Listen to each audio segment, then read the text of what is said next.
नमस्कार, स्वागत छ तपाईँ सम्पूर्णलाई कार्यक्रम साहित्य संवादमा। म हुँ सम्झना। कार्यक्रम साहित्य संवादमा हामी साहित्यको क्षेत्रमा समर्पित व्यक्तिसँगको भलाकुसारीलाई प्रस्तुत गर्ने गर्छौं र यसै सिलसिलामा आज हाम्रो स्टुडियोमा हुनुहुन्छ टी.एन. भट्ट विश्वामित्र, जो आफ्नो पछिल्लो कृति डेढ शुक्रवीरको विमोचनको तयारीमा हुनुहुन्छ। आउनुहोस् उहाँलाई कार्यक्रममा स्वागत गरौँ। स्वागत छ तपाईँलाई कार्यक्रममा। धन्यवाद। आरामै हुनुहुन्छ? एकदम ठिक छु। हजुर, डेढ शुक्रवीर उपन्यास कृतिको प्रमोसन र विमोचनको तयारीमा हुनुहुन्छ यहाँ, हैन? कतिको दौडधुप छ? दौडधुपै छ। इट्स रियली डिफिकल्ट, हैन? सबै कुराहरू मिलाउनु पर्यो। हजुर। त्यही भएर अलिकति प्रमोसनको लागि दौडधुप नै छ। हजुर, अनि यहाँको विमोचन कहिले हुँदैछ? अब यसको विमोचन चाहिँ भोलि 19 गते 3 बजे 3 कुनेको चाहिँ हजुरको यो ग्रिन क्याफेमा हुँदैछ। हजुर हजुर। भोलि नै हो यसको विमोचन चाहिँ। हजुर, भनेपछि सम्पूर्ण तयारीहरू अहिले पुरा भइसकेको छ भोलिको लागि। हजुर, अनि पछिल्लो समय यो डेढ शुक्रवीर उपन्यास कृति कस्तो खालको कृति हो, यसको बारेमा थोरै बताउनुहोस् न। यो बेसिकल्ली चाहिँ अलिकति डिफ्रेन्ट ट्रेन्डमा अहिले जसरी यो चाहिँ हजुरको साहित्यमा विभिन्न किसिमका उपन्यासहरू आएका छन्, आख्यानहरू आएका छन्। एउटा ट्रेन्डहरू लिएर आएको छ कि कसैले वादीको कुरा गरिरहेछ, कसैले विधवाको कुरा गरिरहेछ, कसैले इतिहासको कुरा गरिरहेछ। विभिन्न ट्रेन्डमा चाहिँ यो उपन्यास लेखन हैन, र कसैले चाहिँ तपाईँको प्रेमको बारेमा उपन्यासहरू लेखिरहेछन्, हैन? तर यो चाहिँ अलिकति डिफ्रेन्ट, त्यो ट्रेन्डबाट अलिकति डिफ्रेन्ट स्टाइलमा चाहिँ यो ट्रेन्डमा चाहिँ लेखिएको उपन्यास हो। बेसिकल्ली हुन त्यसले सामाजिक यथार्थवादलाई अलिकति चाहिँ तपाईँको देखाउने कोसिस गरेको छ, हैन?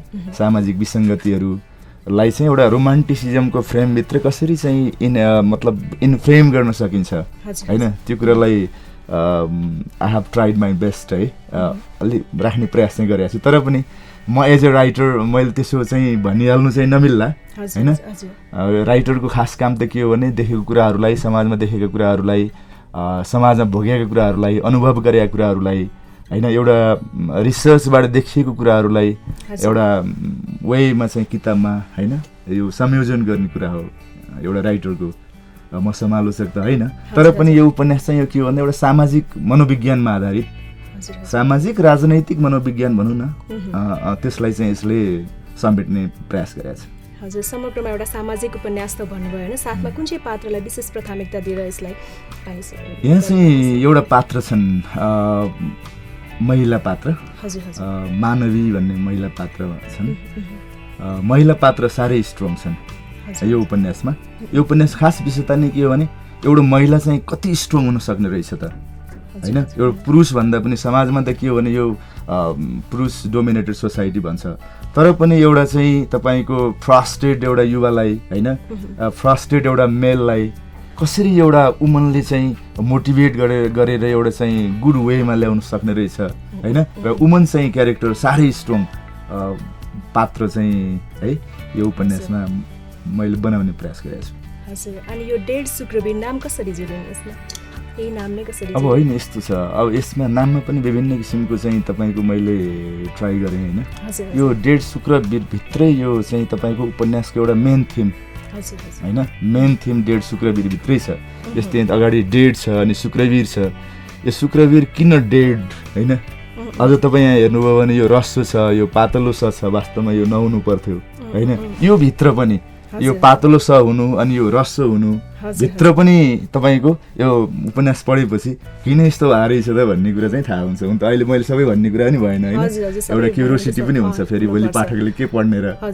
तर पनि यो डेढ शुक्रवीर भित्रै एउटा चाहिँ यो कथाको थिम चाहिँ हजुरको चाहिँ लुकिया छ यहाँ। हजुर, पक्कै पनि अब साहित्यकार प्रायः जसो होइन, अब सृजनामा भावनामा खेल्ने व्यक्ति भनेर पनि चिनिन्छ, होइन? विशेष गरी यो डेढ शुक्रवीर लेख्न कसरी उत्प्रेरित हुनुभयो तपाईँ? कसरी यो मनस्थिति बनाउनु भयो? होइन, यस्तो छ, हामी समाजमा बस्छौँ, समाजमा विभिन्न किसिमका विसङ्गतिहरू देखिन्छ, होइन? जब तपाईँ हामी राष्ट्रमै यो हाम्रो एन्टायर नेपाल हेर्नुभयो भने हामी त यङ जेनेरेसन हो नि त, होइन? लेट्स से यङ जेनेरेसनै हो स्टिल, होइन? तर पनि यहाँसम्म आउँदा हामी समाजमा के देख्यौँ त? हामी समाजबाट के एक्सपेक्ट गरेको थियौँ, पोलिटिक्सबाट के एक्सपेक्ट गरेको थियौँ, स्टेटबाट के चाहिँ हामी एक्सपेक्ट गरेको थियौँ, र विभिन्न किसिमका चाहिँ परिवर्तनहरूमा युवाहरूले एउटा सचेत रूपमा भूमिका निभाए, होइन? त्यो सचेत रूपमा भूमिका निभाउँदै पनि अहिले युवाहरूको अवस्था के छ त, होइन? किन युवाहरूको अब एउटा युवा चाहिँ किन फ्रस्ट्रेट हुनुपर्छ, why there is the vast sea of uncertainty भन्छ कि होइन, एउटा अनसर्टेनिटीको बादल जताततै, अनि तपाईँको युवाहरू फ्रस्ट्रेट, अनि विदेश जानुपर्ने, देशमा चाहिँ यस्तै किसिमको अवस्था, यो आजको होइन लगभग 3 जेनेरेसन्सदेखि होइन, तपाईँको मेरो बाबाको जेनेरेसनदेखि हाम्रो जेनेरेसन र अब इज कमिङ जेनेरेसनसम्म पनि यो किसिमको एउटा लुपिङभित्र हामी छौँ क्या होइन।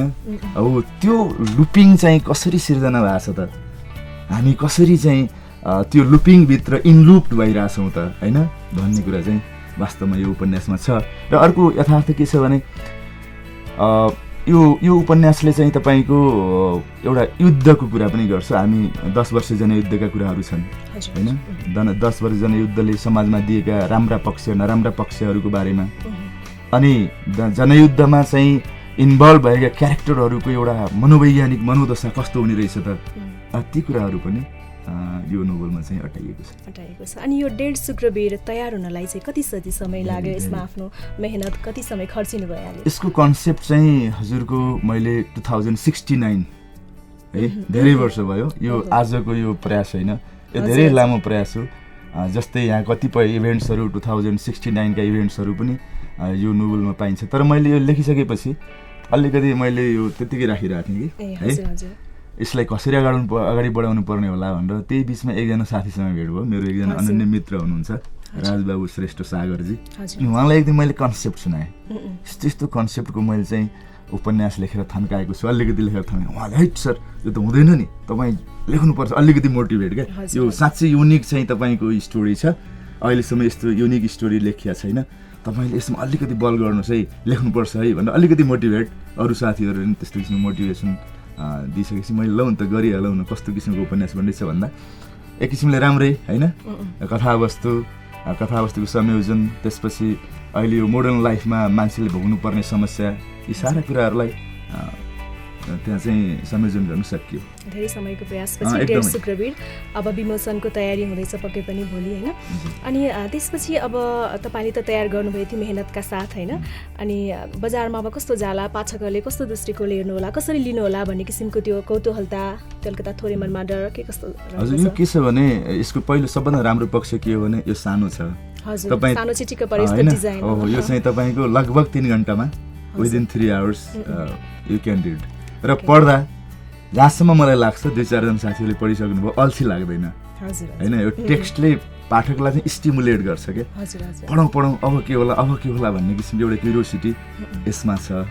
दोस्रो पक्ष, तेस्रो पक्ष के छ भने यो उपन्यास भनेको अहिले हामी बाँचेको यो युगको, हामी बाँचेको समयको एउटा रिफ्लेक्सन पनि हो। त्यसकारण सबैको कथा यहाँ छ, एउटा टिचरको कथा छ, एउटा विद्यार्थीको कथा छ, एउटा प्रेमिकाको कथा छ, एउटा युद्धमा होमिएकी महिलाको कथा छ होइन, र एउटा प्रोफेसरको कथा होला होइन। यी सबैको कथाहरूको सङ्गालो वास्तवमा डेढ शुक्रवीर हो। भनेपछि यसबाट एउटा सकारात्मक सन्देश चाहिँ पाठकले पाउन सक्नुहुन्छ। हजुर एकदम, अनि त्यो मात्रै पनि होइन, अहिले मोडर्न लाइफमा टेक्नोलोजीले हामीहरूलाई कसरी इफेक्ट गरिरहेछ, कसरी टेक्नोलोजी हाम्रो लाइफमा मोर डोमिनेन्ट भइरहेछ, हामी कसरी मानवताबाट भागेर एउटा आर्टिफिसियल र मोर मतलब मेकानिकल लाइफतिर प्रवेश गरिरहेछौँ होइन, त्यो एउटा पाटो छ भने अर्को पाटो एउटा अनकन्सियस माइन्डसँग तपाईँ कसरी कम्युनिकेट गर्न सक्नुहुन्छ त। तपाईँ पनि आफ्नो मनसँग, आफ्नो अनकन्सियस माइन्डसँग तपाईँ साँच्चै इमर्स हुनुभयो भने राइटिङमा, र इफ यु वान्ट होइन यु अल्सो क्यान कम्युनिकेट क्या, तपाईँ पनि आफ्नो अनकन्सियस माइन्डसँग कम्युनिकेट गर्न सक्नु। यहाँ पनि के छ भने एउटा पात्र चाहिँ उसको अनकन्सियस माइन्डसँग चाहिँ कसरी कम्युनिकेट गरिरहेछ भन्ने किसिमको होइन, एउटा अनौठो, म त भन्छु एउटा अनौठो परेको नेपाली साहित्यको इतिहासमा अथवा नेपाली उपन्यासमा यस्तो किसिमको प्रयोग चाहिँ छ जस्तो लाग्दैन होइन, छ जस्तो लाग्दैन, आई मे बी रङ होइन, तर पनि यो एउटा एक्सपेरिमेन्टल नोभल हो जस्तो लाग्छ मेरो आफ्नो विचार चाहिँ। हजुर पक्कै पनि डेढ शुक्रवीर होइन, टिएन भट्ट विश्वामित्रको पछिल्लो कृति रहेको छ, अनि तपाईँको पछिल्लो कृति भयो होइन। अब एकैछिन तपाईँको पहिलाको कृतिहरूको बारेमा पनि कुरा गरौँ। यहाँले पहिलोपटक कुन चाहिँ पुस्तक प्रकाशित गर्नुभयो? होइन, पहिला म चाहिँ फ्रम द भेरी बिगिनिङ अब स्कुल लाइफबाटै हामी लिट्रेचरमा अलिकति बढी इन्ट्रेस्टेड थियौँ होइन। म चाहिँ तपाईँको 5-6 कक्षा पढ्दा एउटा सीताको बिहे भन्ने कविता लेखेको थिएँ मैले, एक कथा लेखेको थिएँ होइन, मैले गुरुहरूलाई देखाएको थिएँ। त्यति बेला समाजमा चाहिँ तपाईँको सानसानैमा बिहे गरिदिने चलन हुन्थ्यो, हाम्रै साथीको नि बिहे हुन्थ्यो, हामी अचम्म पर्थ्यौँ होइन। अनि अब त्यसपछि मैले एउटा काली किनारका भरिया भनेर एउटा उपन्यास लेखेँ, but it is still not finished. छ मसँग पाण्डुलिपि त छ, तर त्यो पुरा गरेको छैन होइन। त्यसपछि हामी काठमाडौँ आयौँ पढ्न। काठमाडौँ आउँदा अब विभिन्न साहित्यिक चाहिँ पत्र पत्रिकामा कविताहरू प्रकाशन गर्ने काम गऱ्यौँ। र त्यति बेला 2054 सालमा एउटा पत्रिकामा, त्यो साधना पत्रिका त्यति बेला निस्किन्थ्यो, साधना पत्रिका भन्ने, त्यसमा एउटा स्टोरीहरूको कम्पिटिसन गरेको थियो र मेरो स्टोरी परेको थियो त्यहाँ। एकादेशमा एउटा देश थियो भन्ने त्यो। अनि मैले कहिलेकाहीँ सम्झेँ त्यो बेला पनि एउटा अलिकति यो उपन्यासमा तपाईँ पाउनुहुन्छ अलिकति विद्रोही भाव पाउनुहुन्छ, विद्रोही चेतना पाउनुहुन्छ होइन। त्यो विद्रोही चेतना अलिकति चाइल्डहुडबाटै रहेछ कि जस्तो लाग्छ क्या।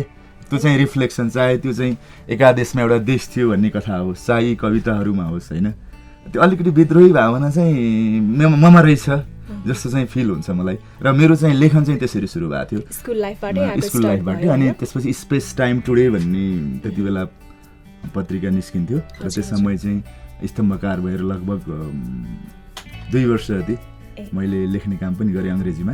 त्यति बेला मेरो 48-50 वटा आर्टिकलहरू त्यति बेला नि मैले निकालेको थिएँ। जेनरली सटायर चाहिँ व्यङ्ग्य लेख्छु म, यसमा नि व्यङ्ग्य चाहिँ छ होइन। भनेपछि बिचमा तपाईँले स्कुल लाइफदेखि नै कविता भनौँ होइन, मुक्तक, गजल सबै लेख्नुभयो। त्यसपछि बिस्तारै अब विभिन्न पत्र पत्रिकामा पनि यहाँको गजल चाहिँ लेखिनँ, गजल र मुक्तक चाहिँ लेखिनँ होइन, तर मलाई गजल साह्रै मनपर्छ। मुक्तक पनि मनपर्छ, तर लेखिनँ मैले। कविता चाहिँ लेखेँ, कविता कथा होइन, र जेनरली एस्से निबन्धहरू त्यो चाहिँ मैले। अनि पहिलो पटक यहाँको कविता कुन पत्रिकामा प्रकाशित भएको थियो, कस्तो थियो, तपाईँ स्मरण छ पक्कै पनि यहाँलाई होइन, थोरै यहाँ वाचन हामीलाई गरेर सुनाउन सक्नुहुन्छ? पहिलो त्यो चाहिँ तपाईँको सूर्य भन्ने पत्रिका निस्किन्थ्यो, सूर्य नै जस्तो लाग्छ मलाई, साप्ताहिक पत्रिका होइन। त्यो त मैले बिर्सेँ कुन कविता थियो त्यति बेला होइन। एउटा कविता त्यसको मैले यहाँ इन्भल्भ पनि गरेको छु, मेरो सूर्यपुत्रमा छ, त्यो आगो भन्ने कविता थियो होइन। त्यो आगो यो कविता सङ्ग्रह हजुरको 2048 देखि यहाँको पहिलो प्रकाशित कृति चाहिँ यो सूर्यपुत्र होइन। जति पनि आफ्ना अनुभव थिए पहिलाको, अब स्कुल लाइफदेखि कलेज लाइफदेखि त्यसै बिचमा आफ्नो कामको सिलसिलामा जति पनि आफ्ना तपाईँका अनुभवहरू थिए, त्यो चाहिँ पहिलो पटक यहाँले सूर्यपुत्रमा चाहिँ उतार्नु भएको? एकदम सूर्यपुत्रमा मैले उतारेँ होइन। र सबभन्दा पहिलो कविता चाहिँ जहाँसम्म मलाई लाग्छ यो आगो भन्ने कविता मेरो छापिया थियो सुरुमा। त्यही नै मेरो चाहिँ प्रथम कविता हुनुपर्छ पत्रिकामा छापिएको चाहिँ होइन। हामी थोरै आगो बलिरहेछ, यो चाहिँ 2048मा है, 2048मा हजुर है, असोजमा लेखिएको कविता रहेछ। ऊ हेर पारी पाखामा आगो लागिसकेको छ, यस आगोले काँचा रुखहरू पनि डढाइदिएको छ, हरिया पाखोलाई उजाड बनाइदिएको छ, पत्यार लाग्दैन भने गल्लीको कुनामा हेर, भोको पेटमा पनि विश्वास लाग्दैन भने लडिरहेका मुढाहरूलाई हेर, त्यो आगो टुँडीखेलको एक कुनामा पनि लागेको छ, हजारौँ वर्ष अघिको आगो अझ लप्का छाड्दैछ, जब यहाँ ठुला ठुला भिडहरू, ठुला ठुला आवाजहरू आगो निभाउने निहुमा तेल र घिउको धूप दिन्छन्, आगो झन् लप्का छाड्छ, त्यो आगो आजको होइन, जङ्गल युगकै आदिम आगो कम्प्युटर युगसँग मितेरी लगाउँदैछ। यो मेरो प्रथम कविता थियो, आगो बलिरहेछ भन्ने कविता। विशेष गरी यो लेख्न कसरी उत्प्रेरित हुनुभयो? कुनै पनि कुराले छुनुपर्छ मनलाई होइन। अब कवि भनेको के भन्छन् भने जेनरली फिलोसफरहरू, प्लेटो, एरिस्टोटलहरू के भन्छ भने केही कुराले इन्सपायर हुनुपर्छ भन्छ कि होइन। तपाईँले कविता कति बेला लेख्नुहुन्छ त भने like if you are inspired, if you are होइन, अब केही कुराले तपाईँलाई चाहिँ मोटिभेट गर्यो भने नि लेख्ने हो। अब समाजमा मोटिभेट गर्ने धेरै तत्त्वहरू है, र समाजमा धेरै मान्छेहरू पनि बस्छन्, सबै मान्छेलाई मोटिभेट गर्दैन। सबै मान्छेलाई मोटिभेट गर्थ्यो भने त सबै मान्छे कवि हुन्थ्यो नि त होइन। त्यही भएर यस्तो कविको मन यस्तो हुन्छ कि तपाईँ बाटोमा हिँडिराख्नु भएको छ, एउटा कुकुर देख्नुभयो, एउटै कुकुरले चाहिँ आफ्ना साना छाउराहरूलाई सकि नसकि दुध खुवाइरहेछ, खुट्टा उचाली उचाली होइन। त्यति बेला तपाईँमा एउटा फिलिङ आउँछ क्या होइन, ल हेर यो एउटा जनावरले आफ्नो बच्चाहरूलाई कसरी चाहिँ तपाईँको चाहिँ सस्टेन गराइरहेछ, ममता भन्ने कुरो, आमा भन्ने कुरो के हो होइन, आमाको ममता प्रत्येक प्राणीहरूमा कसरी रिफ्लेक्सन हुन्छ भन्ने कुरो त्यसले तपाईँलाई छुन्छ यहाँ।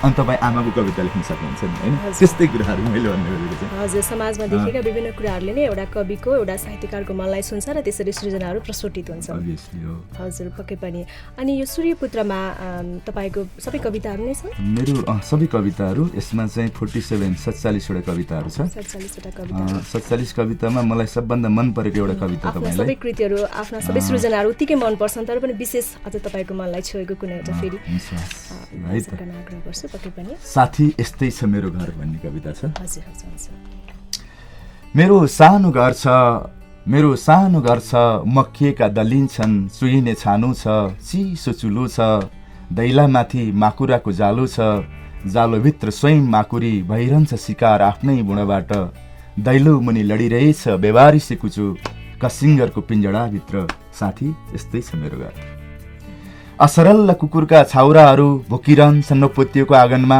र लडिरहन्छन् बारम्बार एउटै हड्डीको लागि यही घरभित्र काला झिँगा हरिया झिँगा साना झिँगा ठुला झिँगा विभिन्न पहिरनमा पाखुरी खिच्दै बेतालको सङ्गीतमा बेसुरले गुनगुनाउँदै झिँगा कन्सर्ट गर्छन् मेरी नातिनीको सुकुमार हातमा र फोहोर गर्छन् उसको भाग्यरेखामाथि र बुनबुनाउँदै उठ्छन् पूर्व पश्चिम उत्तर दक्षिण अनि फर्किन्छन् बोकेर टाइफाइड जन्डिस म झिँगाहरूको घेराबन्दीले आक्रान्त छु मेरो घर हैजाले आहात छ मेरो घरमा अघोषित छापामार युद्ध चलिरहेछ मेरो बस्ती रोइरहेछ साथी यस्तै छ मेरो घर यही सानो घरभित्र कुत्ताएर चिसा दाउरा झारेर गहबाट आँसु आमा पुत्ताइरहन्छन् आफ्नै आयु म पर्खिरहन्छु अन्जान ज्योतिषी धुवामाथि सुकाउँदै मेरो च्यातिएको चिना साथी यस्तै छ मेरो घर चिसो चुलोमा 3 खुट्टे ओदान पर्खिरहन्छ पुरानै डेक्ची पुरानै कसौडी छड्किँदैन भात वर्षौँदेखि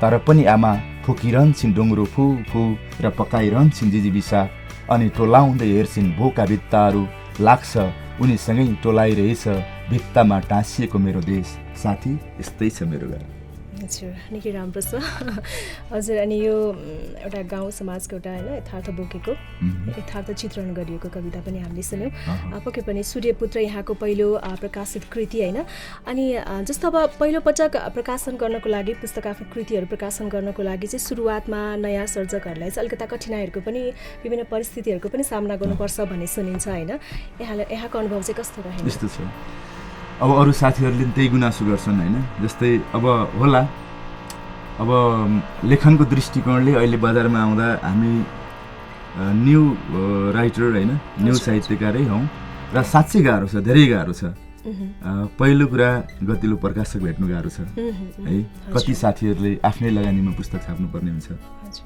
त्यसको चाहिँ तपाईँको डिस्ट्रिब्युसन गर्नु पर्यो सारा कुराहरू धेरै गाह्रो छ दोस्रो कुरा प्रकाशक भेटिसकेपछि पनि अब हुन्छ नि होइन अब धेरै त्यहाँ टेक्निकल समस्याहरू धेरै हुन सक्छन् र ती टेक्निकल समस्याहरू चाहिँ धेरै नयाँ साहित्यकारहरूले भोगिरहेको कथा हो क्या धेरै गाह्रो छ हेर्नुहोस् होइन जस्तै अब यो डेढ शुक्रवीर मलाई अलि सजिलो भयो किनभने एकजना प्रकाशक साथी हुनुहुन्थ्यो अलिकति सजिलो भयो होइन तर पनि यो पहिलो कृति ल्याउनु त मलाई म आफै प्रकाशक भएको होइन आफै प्रकाशक हुनुपर्ने हेर्नु न कस्तो बाध्यता छ थुप्रै कठिनाइहरूको निकै परिस्थितिहरूको सामना गर्नुपर्छ भन्ने हामीले सुनिरहेका छौँ होइन यस्तो छ हजुरसँग पैसा छैन भने तपाईँसँग विचार हुनसक्छ तपाईँसँग भावना हुनसक्छ तपाईँसँग दर्शन हुनसक्छ तपाईँसँग राम्रा राम्रा कथाहरू हुनसक्छ नि तपाईँसँग होइन तर तपाईसँग पैसा छैन भने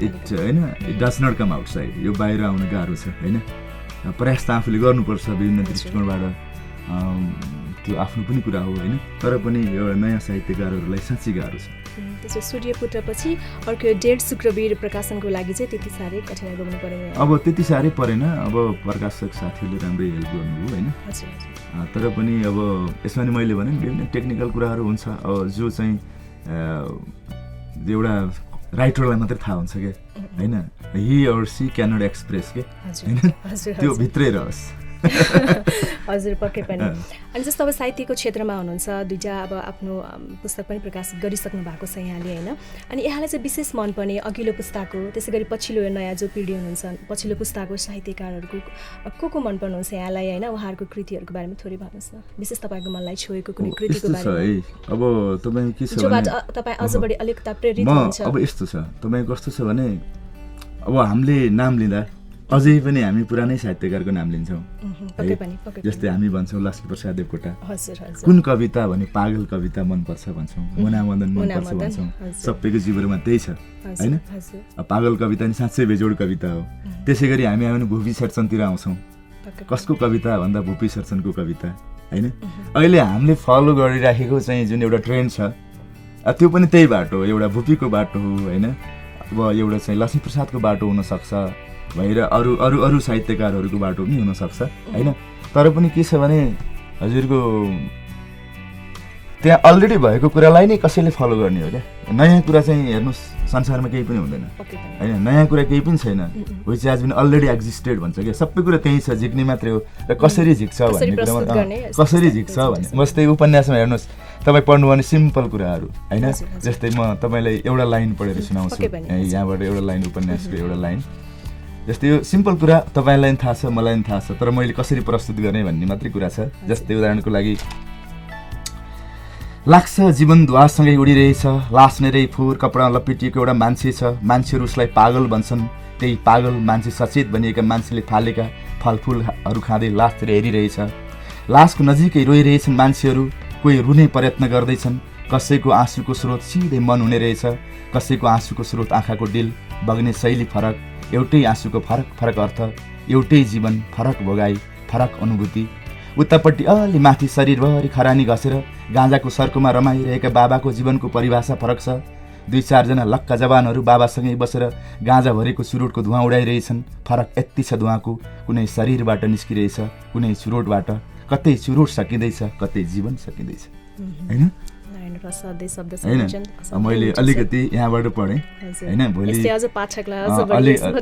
केही लाइनहरू त्यस्ता छन् हामी समय भयो भने 1-2 लाइन पढौँला होइन होइन जस्तै अब एउटा तपाईँको के छ भने यहाँ एउटा लाइन छ हजुरको जस्तै अचम्मको कुरा क्या सुहाग रातको रातमा होइन कुनै एउटा बेहुलीले म भर्जिन छैन भनेर आफ्नो श्रीमानसँग भन्यो भने श्रीमानले के भन्छ होला होइन you are not my first male तिमी मेरो प्रथम हस्बेन्ड होइन you are not my first male भन्यो भने त्यो लोग्ने मान्छेले कस्तो प्रतिक्रिया दिन्छ होला होइन त्यो किसिमको चाहिँ एउटा होइन पात्र मैले भने नि फिमेल जुन क्यारेक्टर छ सी इज मोर स्ट्रङ के मोर स्ट्रङ होइन सी इज स्ट्रङ्गर छन् त्यस कारण यहाँ के भन्छन् भने उनले एउटा क्यारेक्टरले भन्छन् मानवीले भने म त married woman with no husband होइन सुहागरातको रातमा they are on the bed at that time she said I am married woman with no husband what do you think about it तिमी के सोध्छौ अब भनेपछि त्यो मेल साइकोलोजी चाहिँ कस्तो होला त अब होइन एउटा सिम्पल मेलले के सोध्छ होला यो किसिमको एउटा होइन एकदमै एउटा सामाजिक यथार्थलाई यसले बोकेको छ यसलाई चित्रण गरेको छ तपाईँको डेढ शुक्रवीरले होइन अब मलाई त्यस्तै लागिरहेछ होइन अब म एउटा चाहिँ रिडरको लागि पनि 2-4 लाइनहरू यहाँबाट तपाईँलाई यसो भन्छु म जस्तै अब जुन क्यारेक्टर जस्तै अब अहिले नयाँ जेनेरेसन हेर्नुहोस् नयाँ जेनेरेसनको ट्रेन्ड के छ त जस्तै म त एउटा टिचर हो होइन नानीहरूसँग रमाउँछु कलेजका नानीहरूसँग रमाउँछु उनीहरूको साइकोलोजी छ क्या किन पढ्ने भन्ने साइकोलोजी हेर्नुहोस् त होइन किन पढ्ने पढेर के हुन्छ पढेर के भएको छ त्यही पैसा कमाउने होइन सानो बच्चाले नि भन्छ पढेर को भएको छ के अरे पढेर चाहिँ तपाईँको ठुलो मान्छे भइन्छ नपढेको मान्छे कत्र कत्र ठुला पोस्टमा गएको छ होइन यस्तो किसिमको अब यहाँ एउटा क्यारेक्टरले अब टिचरले सोध्छ क्या तिम्रो एम के हो त जिन्दगीको भनेर सोध्छ उसले सिधै भन्छ क्या सर मान्छे जे भनौँ सबभन्दा महत्त्वपूर्ण चिज भनेको पैसा हो पैसाभन्दा महत्त्वपूर्ण के चिज छ र त्यसैले आफू त जसरी नै बाह्र सक्ने हो त्यसपछि कोरियन भाषा सिक्ने कोरिया जिन्दाबाद पढेर के हुन्छ र मसँग त क्लियर कट प्लान छ going Korea earning money coming back constructing house getting married settle down finish young जेनेरेसनको साइकोलोजी होइन त किनभने बाध्यताले जन्मियो साइकोलोजी है फेरि यो वी हेभ टु अन्डरस्ट्यान्ड यो कम्पल्सनले चाहिँ बनेको साइकोलोजी यस्तो छ क्या समाजको यथार्थ चित्रण चाहिँ पक्कै पनि हामी डेढ शुक्रवीरमा पाउन सक्छौँ र पाठकहरूको मनमा पनि पक्कै कौतूहलता र जिज्ञासा यो थोरै लाइनहरूबाट पनि पैदा भएको होला है अनि जस्तो अब सर टिचिङ पेसामा पनि आबद्ध हुनुहुन्छ होइन कस्तो चलिरहेको छ ठिकै मजा लाग्छ होइन। मैले पढाउन थालेको चाहिँ तपाईँको 25-26 वर्ष भयो, त्यस्तो देखिँदैन होला होइन। तर चाहिँ होइन अब म त्रिभुवन युनिभर्सिटीमा 15 वर्ष भयो म त्यही टिचिङ गरिरहेको छु, लामै भयो। अनि हामी सुन्ने गर्छौँ होइन, जस्तो अब केही कुरा लेख्नको लागि कुनै पनि कुराले अलिकता छुनुपर्छ मनलाई, उत्प्रेरित भइन्छ, त्यसबाट अलिकता इन्करेज भएर लेख्ने हो कुनै पनि कुराहरू होइन। तर पनि हामी के सुन्छौँ भने कसैलाई चाहिँ लेख्नको लागि सृजना गर्नको लागि चाहिँ होइन एकान्तपन चाहिन्छ भन्छन्। कसैले चाहिँ अब कुनै पनि स्थानमा जाने बित्तिकै कुनै कुराले छुने बित्तिकै म तत्कालै जस्तोसुकै भिडभाड भए पनि लेख्न सक्छु भन्ने कुराहरू पनि सुनिन्छ। अनि यहाँले चाहिँ कस्तो टाइममा विशेष लेख्न केही सृजनाहरू कोर्न रुचाउनुहुन्छ? त्यो हजुरको यो बेला भन्ने हुँदैन है। जनरली मेरो चाहिँ कस्तो हुन्छ भने मेरो आफ्नो के छ भने जस्तै म बाइकमा हिँडिरहेको छु होइन, म बाइकमा हिँडिरहेको छु, एउटा कन्सेप्ट आयो त्यहाँको इन्भाइरोमेन्ट देखेर अथवा मनमा एउटा कन्सेप्ट आयो भने म बाइक रोक्छु र मोबाइलमा थोरै त्यो कन्सेप्ट मात्रै लेख्छु क्या त्यहाँ होइन। त्यस्तै गरी बेलुका जेनरली होइन, बेलुका धेरै जस्तो बेलुका सबै सुतिसकेपछि सुनसान हुन्छ होइन। अब अनि त्यो कन्सेप्टहरू जो कलेक्ट गरेर हुन्छ घुम्दा हिँड्दा, जस्तै तपाईँसँग भेट्दा एउटा कन्सेप्ट डेभलप हुनसक्छ, उहाँसँग भेट्दा एउटा कन्सेप्ट डेभलप हुनसक्छ, बाटोमा हिँडिराख्दा पनि एउटा कन्सेप्ट यो अनकन्सियस माइन्डले रिस्टोर गरिरहेको हुन्छ क्या होइन। त्यो कुरालाई म के गर्छु भने जनरली एक लाइन भए पनि मोबाइलमा नोटप्याडमा म लेखिहाल्छु होइन। अनि त्यसलाई चाहिँ अलिकति मसलादार बनाउने चाहिँ बेलुका नै हो। बेलुका नै बढी टाइम हुन्छ नि, त्यस्तो टाइममा चाहिँ सोचेर अझ बढी त्यसलाई मलाई चाहिँ जेनरली 12-1 बजेको समय ब्युटिफुल टाइम लाग्छ, रातिको 1 बजे विशेष गरी त्यो टाइममा चाहिँ बढी अझ लेख्न तपाईँलाई हौसला मिल्छ होइन। जस्तो अब 1.5 शुक्रबार पक्कै पनि भोलि भाद्र 19 गते चाहिँ अब विमोचनको तयारीमा रहेको छ। अब पाठकहरूले चाहिँ यसलाई अध्ययन गर्न होइन पढ्न पाउनुहुनेछ। अनि विशेष गरी यसको कभर डिजाइन होइन कसले गर्नुभएको र विशेष गरी कसरी यसको यो कभर डिजाइन चाहिँ हाम्रो सन्तोष दालजी हुनुहुन्छ, उहाँ साँच्चै राम्रो कभर डिजाइनर हुनुहुन्छ। मैले कन्सेप्टको कुरा गरेको थिएँ, यस्तो है मेरो कथाको कन्सेप्ट यस्तो छ भनेपछि उहाँले होइन यो किसिमको डिजाइन गर्नुभयो र वास्तवमा भन्यो भने यो एन्टायर स्टोरी जुन छ त्यसको कन्सेप्टलाई यसले चाहिँ रिफ्लेक्ट गरिरहेछ। हुन त मान्छेले यसलाई विभिन्न दृष्टि, साहित्य भनेको एउटा मात्रै मिनिङ हुँदैन, हजुरलाई थाहा छ होइन, मल्टिपल मिनिङ मल्टिपल रियालिटिज हुन्छ भन्छ। अब यहाँ कसैले के देख्ला, कसैले एउटा चेपागाना देख्ला, कसैले गोलो पृथ्वी देख्ला, कसैले के देख्ला होइन। अब इट्स काइन्ड अफ के भन्ने अब यो डिफ्रेन्ट इन्टरप्रिटेसन्स चाहिँ मान्छेले बनाउँछ र त्यही नै हो साहित्य पनि। एउटै मात्रै इन्टरप्रिटेसन भयो भने त साइन्स भयो नि त। हरेक कुरालाई हेर्ने आफ्नो सबैको आफ्नै दृष्टिकोण हुन्छ होइन, त्यही अनुरूप यसलाई पनि हेर्न सकिन्छ। पक्कै पनि टी.एन. भट्ट विश्वामित्रको पछिल्लो प्रकाशित उपन्यास सामाजिक उपन्यास कृति 1.5 शुक्रबार होइन भाद्र 19 गते विमोचनको तयारीमा छ। पक्कै पनि पाठकहरूले चाहिँ रुचाउनु हुनेछ।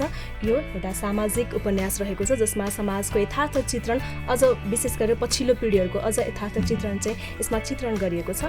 हुन्छ, यहाँसम्म आइदिनु भयो होइन, सरलाई धेरै धेरै धन्यवाद। र कार्यक्रमको अब हामी लगभग अन्ततिर आइसकेका छौँ। कार्यक्रमको अन्तमा यस 1.5 शुक्रबारसँग सम्बन्धित यहाँलाई भन्न मन लागेका केही कुराहरू छन्, हामीले सोध्न बिर्सेको सरलाई भन्न मन लागेको केही कुरा छन्? मलाई के लाग्छ भने 1.5 शुक्रबार एउटा नयाँ कन्सेप्टमा लेखिएको एउटा उपन्यास हो। हजुर। र यङ जेनेरेसन होस् चाहे त्यो अघिल्लो पुस्ता होस्, जुनसुकै पुस्तालाई पनि यसले टच गर्न सक्ने इभेन्ट्सहरू स्टोरिजहरू यो भित्र छ है। र अझै महत्त्वपूर्ण कुरा के हो भने यो बिल्कुलै नयाँ ट्रेन्डमा होइन, मैले तपाईँलाई अलरेडी नि भने एउटा अनकन्सियस माइन्डसँग मान्छे कम्युनिकेसन कसरी गरेर आउँछ र एउटा चाहिँ तपाईँको त्यो सोसल रियालिजमलाई कसैले रिफ्लेक्ट गरिरहेको हुन्छ त होइन। सारा कुराहरूलाई मलाई लाग्छ मैले आफ्नो तर्फबाट 100% ट्राई गरिरहेको छु होइन। यो त पाठकको कुरा हो, पाठकले एकपटक पढेर यो साँच्चै भित्र के रहेछ कस्तो कुराहरू रहेछ भन्न पढ्नुभयो भने पाठकलाई अनजस्टिस चाहिँ हुँदैन, जस्टिसै हुन्छ है, मलाई त्यस्तो लाग्छ। र सबैले एकपटक चाहिँ यो उपन्यास पढिदिनु भयो भने यसले केही चाहिँ दिएछ, something I have contributed from my side. सकारात्मक सन्देश पक्कै पनि यस कृतिले दिनेछ। र 1.5 शुक्रबार टी.एन. भट्ट विश्वामित्रको पछिल्लो कृति पक्कै पनि यो यसले अझ बढी सफलता पाओस्, दर्शक पाठकको मन चाहिँ जित्न सफल रहोस् होइन। हाम्रो अन्त्यमा म दुईटा लाइन यहाँबाट पढ्छु अन्त्यमा, जस्तै तपाईँको एउटा शहीदको चाहिँ तपाईँको ऊ आइरहेको हुन्छ, एउटा इभेन्ट्स आइरहेको हुन्छ र एकजना क्यारेक्टर चाहिँ एउटा पार्टीमा गइरहेको हुन्छ। त्योभन्दा पहिला के हुन्छ भने त्यहाँ चाहिँ के हुन्छ तपाईँको चाहिँ एउटा ठुलो होटल हुन्छ, त्यहाँ एउटा क्यारेक्टर गाइरहेको हुन्छ नि उसलाई लाग्छ क्या, कस्तो लाग्छ त, यस्तो लाग्थ्यो ती सुन्दर युवतीको स्पर्शले पानी स्वयं पानी पानी पानी भएको थियो के युवतीहरू पौडी खेल्दै थिए। अनि उसले भन्छ ती सुन्दर युवतीको स्पर्शले पानी स्वयं पानी पानी भएको थियो, वरिपरिको फुलबारीमा मग मग बासना आउने फुलहरू, फुलको वरिपरि नाचिरहेका भमराहरू, छेउमा सेतो घोडा घाँस खान छाडेर पोखरीतिर हेरिरहेको थियो, पौडिरहेका पवन कलिएर उनीहरूसँगै जिस्किरहेको पानी, सायद घोडा सोच्दो म पानी भएको भए कति मजा आउँथ्यो। एउटा रोमान्टिसिजमलाई यहाँ अलिकति रोमान्टिक पनि छ है यो नोभल भन्दा। लास्टमा चाहिँ हजुरलाई एउटा शहीदको म चाहिँ डायलग सुनाउँछु। एउटा शहीदले भन्छन्, त्यस्तै एउटा इभेन्टमा शहीद भेटिया हुन्छ होइन, शहीदले भन्छन् फेरि शहीद नबन्नुहोस् महोदय, मलाई पटक पटक शहीद हुने मन छैन। शहीदले भने के गर्ने त महोदय, मन्जिलले सोध्यो। महोदय एकपटक यो रुख हल्लाइदिनुहोस्, म एकपटक पुनः मेरो माटोलाई चुम्बन गर्न चाहन्छु, मेरो माटाको स्पर्श मेरो आत्माले गरेपछि म मोक्ष प्राप्त गर्छु महोदय। शहीदले भने पक्कै पनि राम्रो छ। यसभित्रको केही अंशहरूले पक्कै पनि पाठकहरू दर्शकहरूलाई चाहिँ होइन पक्कै पनि अलिकता कौतूहलता जागेको छ र डेढ शुक्रवीरले अझ बढी राम्रो सफलता प्राप्त गर्न सकोस् यहाँको अघिल्लो कृति जस्तै होइन। हाम्रो तर्फबाट तपाईँलाई धेरै धेरै शुभकामना दिन चाहन्छौँ र यहाँ स्टुडियोसम्म आएर हामीलाई समय र साथ दिनुभएकोमा पनि धेरै धेरै धन्यवाद। हजुरलाई पनि धेरै धेरै धन्यवाद, यत्रो यो मौका दिनुभयो। भोलि मेरो विमोचन छ होइन, आज यो मौका दिनु भनेको क्यापिटल एफएमलाई पनि म धेरै धेरै धन्यवाद भन्न चाहन्छु। र यो हजुरलाई म यो डेढ शुक्रवीर चाहिँ यो विमोचन भएपछि एउटा कपी मैले दिनेछु र यो सूर्यपुत्र चाहिँ अहिले तपाईँलाई मेरो तर्फबाट तपाईँलाई धेरै धेरै धन्यवाद। हजुर, साहित्य संवादमा आज हामीले कुरा गऱ्यौँ टिएन भट्ट विश्वामित्रसँग र उहाँ पछिल्लो समय आफ्नो दोस्रो कृति डेढ शुक्रवीरको विमोचनको तयारीमा हुनुहुन्छ र यो कृतिले अझ बढी सफलता पाओस् हाम्रो तर्फबाट धेरै धेरै शुभकामना दिन चाहन्छौँ हामी उहाँलाई। र कार्यक्रम साहित्य संवादबाट आजका हाम्रा अतिथिसँगै म सम्झना पनि बिदा हुन्छु। नमस्ते।